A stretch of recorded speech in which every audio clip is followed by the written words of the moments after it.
Hello. We need to talk about food real quick again because the USDA has issued their GMO disclosure rules with the passing of the Farm Bill. And this does not only affect the United States. This affects the entire world and the emerging nations with their desire to have animal proteins like they've never had before. We need to keep in mind when looking at this what I've already presented about the synthetic biology takeover of the entire food system. They're telling us here that companies that are providing these biotechnology so-called foods don't even need to tell you about it until January of 2022. And even then, there are exceptions for how much is bioengineered, what they have to tell you. Keep that in mind. Do you know what you are eating? These companies like NotCo, that they're talking about their machine learning algorithm, how they are able to take the molecular equivalent of animal proteins and recreate it with bastardized bits of plants using their machine learning technologies. So if we already love the food that we're eating, let's not change it.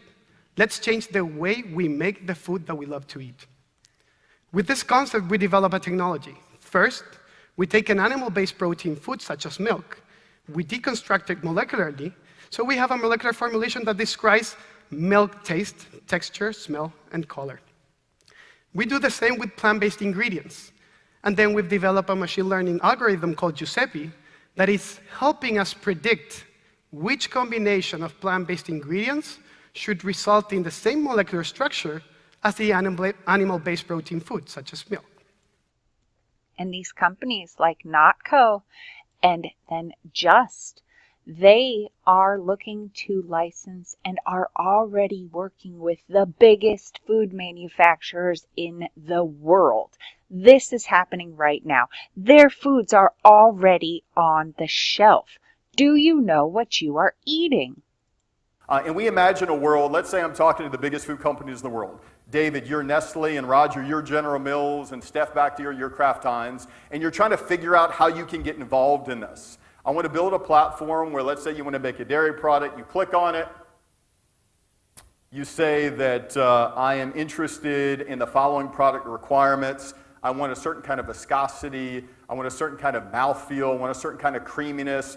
I'm really interested in the following nutritional requirements to turn to micronutrients or protein. Those are my cost requirements. I'm really interested in actually sourcing it from East Asia for whatever reason. And the tools that we've identified pop up. And again, tools just mean plants. Tools is just a fancier word to say plants that farmers are growing around the world. It's not any more complicated than that. And then we make it a little bit easier for you, Nestle and General Mills and Kraft.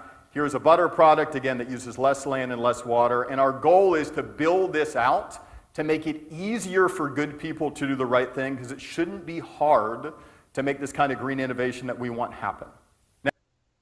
They are recreating what food is, and they don't have to tell you. So you need to tell people, because this is insane.